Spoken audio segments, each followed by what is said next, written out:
wholeheartedly thank all our students and parents supporting our 20 years of journey. అందరికీ కూడా నమస్కారం అండి. ఈ రోజున ప్రెస్ మీట్ పెట్టడానికి ముఖ్య ఉద్దేశం ఏంటంటే వైకాపా నాయకులు మాట్లాడుతున్న రెండు మాటల కోసం. ఒకటి, రాష్ట్రం అంతటా కూడా ఆ నాయకులు చెప్పేది ఏంటంటే మిథున్ రెడ్డి గారి అరెస్టు అన్యాయం అట.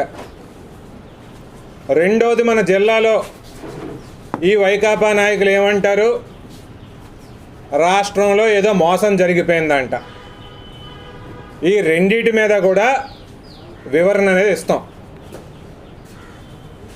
వైకాపా నాయకులకి నిబద్ధత ఉందా అని చెప్పి ప్రశ్నిస్తున్నాను. ఆంధ్ర రాష్ట్రంలో ఉన్న ప్రతి ఒక్కరికి కూడా మద్యం అమ్మకాల్లో ఒక కుంభకోణం జరిగిందన్న సంగతి తెలుసు. చిన్న పిల్లవాడిని అడిగినా లిక్కర్ స్కామ్ ఏ రకంగా జరిగిందో చెబుతారు.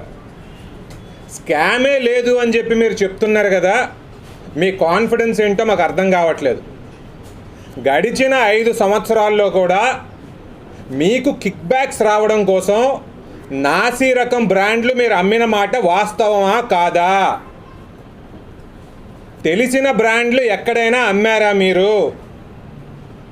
ప్రెసిడెంట్ మెడల్ అంటారు, గుడ్ నైట్ అంటారు, గుడ్ మార్నింగ్ అంటారు, ఇంకా ఏవో వెరైటీ పేర్లు పెట్టి ప్రజలు ఎప్పుడూ విననటువంటి బ్రాండ్లు మీరు అమ్మారు. ఎందుకు అమ్మారు? వాళ్ళతో మీరు టైఅప్ పెట్టుకుని వారితో మీరు పర్సంటేజీలు మాట్లాడుకుని ముడుపులు తీసుకున్నారు కాబట్టి. అదే రకంగా మీరు చేసిన ఇంకొక పని ఏంటంటే, పెద్ద కంపెనీలు ఏవైతే ఉంటాయో, ఎస్టాబ్లిష్డ్ కంపెనీస్ ఏవైతే ఉంటాయో అవి మీకు ముడుపులు ఇవ్వవు కాబట్టి అవేవి సేల్కి రాకుండా ఎవరికి తెలియనటువంటి బ్రాండ్లు అమ్మిన మాట వాస్తవం కాదా? ఇటువంటివన్నీ చేశారు. భారీ మొత్తంలో డబ్బులు చేతులు మారాయి. వీటి ద్వారా మీరందరూ కోటీశ్వర్లు అయ్యారు. మరి ఇటువంటి స్కామ్ ఒకటి జరిగితే అరెస్టులు అవ్వకుండా ఉంటాయా?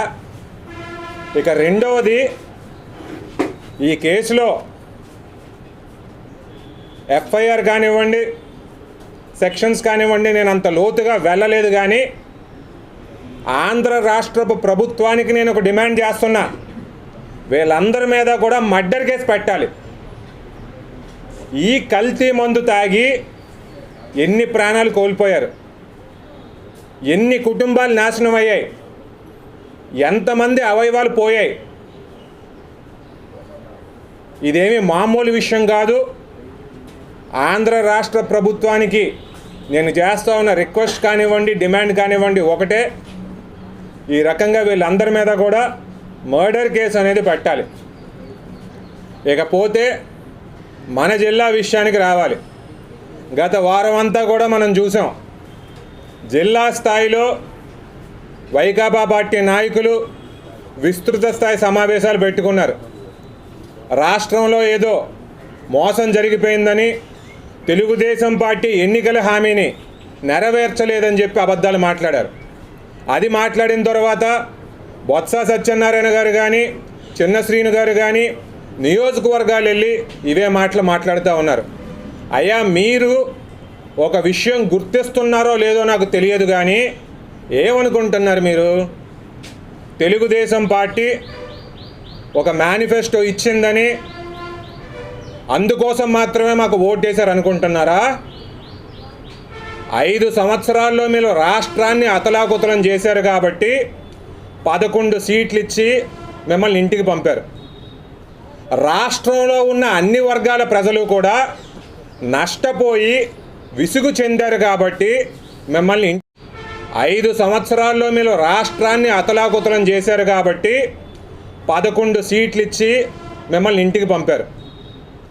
రాష్ట్రంలో ఉన్న అన్ని వర్గాల ప్రజలు కూడా నష్టపోయి విసుగు చెందారు కాబట్టి మిమ్మల్ని ఇంటికి పంపారు. రాష్ట్రంలో శాంతి భద్రతలు కొరవడ్డాయి కాబట్టి మిమ్మల్ని ఇంటికి పంపారు. సంవత్సరం తర్వాత అతి తెలివితేటలు ప్రదర్శిస్తూ మేము ఎన్నికల మేనిఫెస్టోని పూర్తి స్థాయిలో ఇంకా అమలు చేయలేదు, ప్రజల్ని మోసం చేశాం అని మాటలు మీరు ఆపండి. మిమ్మల్ని ప్రజలు ఇంట్లో ఎందుకు కూర్చోబెట్టారో మాకు తెలుసు, మీకు తెలుసు, ప్రజలకు తెలుసు. ప్రజల మధ్యలోకి వచ్చి మేము ఉన్నామని చూపించుకోవడానికి తెలుగుదేశం పార్టీ మీద ఇటువంటి అభాండాలు వేయొద్దు అని చెప్పి తెలియజేస్తున్నాం. ఎందుకంటే ఈ రోజున రాష్ట్రంలో ఆర్థిక పరిస్థితి అంతంత మాత్రంగా ఉంది. మీరు ఖజానాని కొల్లగొట్టేశారు. అయినా కానివ్వండి, వచ్చిన అనతి కాలంలోనే అన్ని సంక్షేమ పథకాలు కూడా ఇవ్వడం మొదలు పెట్టాం. అన్ని సంక్షేమ పథకాల్లో ఇస్తూ ఉన్న సొమ్మును కూడా పెంచడం అనేది జరిగింది. ఇదంతా కూడా రాష్ట్ర ఆర్థిక పరిస్థితితో కూడుకున్న అంశాలు కాబట్టి అన్నీ కూడా దశల వారీగానే చేస్తామని చెప్పి ఈ సందర్భంగా తెలియజేస్తున్నాం. అలాగే ఇక్కడున్న నాయకులు మోసాల గురించి మాట్లాడుతున్నారు. తెలుగుదేశం పార్టీ ఎవరిని మోసం చేసింది? వచ్చిన తర్వాత మేమందరం కూడా అభివృద్ధి మీదే ఫోకస్ చేస్తున్నాం. ప్రజలు ఏ రకంగా బాగుంటారో వాటి గురించే మేము ఎప్పుడు కార్యకలాపాలు సాగిస్తూ ఉన్నాం. మరి మీ హయాంలో ఏం జరిగిందని చెప్పి ఇంకొకసారి గుర్తు చేస్తూ ఉన్నా. ఈ జిల్లా విషయానికి వస్తే బొబ్బిలి గ్రోత్ సెంటర్లో 30 ఎకరాలు 10 లక్షలకి తీసుకున్నది ఎవరు? ఎకరా ఏపీఐఐసి 60 లక్షలకు ఇస్తూ ఉంటే బీసీలకు కానీ ఎస్సీలకు కానీ 50% సబ్సిడీ మీద 30 లక్షలకు ఎకరా ఇస్తూ ఉంటే 10 లక్షలకి తీసుకున్న సంపన్నులు ఎవరు? రాష్ట్రం మొత్తం మీద కూడా టీచర్స్ బదిలీలు అక్రమంగా చేయడానికి 1600 మంది దగ్గర 5 లక్షల నుంచి 7 లక్షలు కలెక్ట్ చేసింది ఎవరు? ఆ రోజుల్లో 2021, 22, 23లో గవర్నమెంట్ స్కూలు పిల్లలకి ఇచ్చే బ్యాగులు అదనంగా 7.5 లక్షలు కొని ఒక్కొక్క బ్యాగ్ మీద 2,000 రూపాయలు వేసుకున్నాము అంటే 150 కోట్లు. ఆ 7.5 లక్షల బ్యాగులు ఎక్కడున్నాయి అని చెప్పి ప్రతిపక్షంలో ఉన్నప్పుడు మేము ప్రశ్నించాం. దాని తర్వాత జనసేన పార్టీ వాళ్ళు కూడా ప్రశ్నించారు. అదంతా కూడా చేశారు. ఆ బ్యాగులు ఎక్కడ ఉన్నాయో ఇప్పటికీ తెలియదు.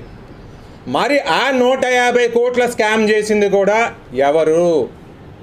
ఇది విజయనగరం జిల్లా ప్రజానీకం అందరికీ కూడా మేము గతంలోనే తెలియజేసాం.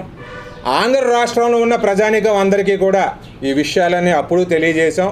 కాబట్టి మీరు వీటికి సమాధానం చెప్పకుండా తెలుగుదేశం పార్టీ మీద మట్టి వేయాలనుకుంటేనో లేదంటే తెలుగుదేశం పార్టీ మీద ఏవేవో అభాండాలు వేయాలనుకుంటేనో మేము ఊరుకునేది లేదు. అభివృద్ధి ఎవరు చేశారో అందరికీ తెలుసు, కుంభకోణాలు ఎవరు చేశారో అందరికీ తెలుసు, అవినీతి ఎవరు చేశారో అందరికీ తెలుసు, అవినీతి ఎవరు చేయలేదో కూడా అందరికీ తెలుసు. కాబట్టి ప్రజల్లోకి మీరు వెళ్ళేటప్పుడు కొన్నైనా సత్యాలు మాట్లాడాల్సిందిగా ఈ సందర్భంగా తెలియజేస్తున్నాం.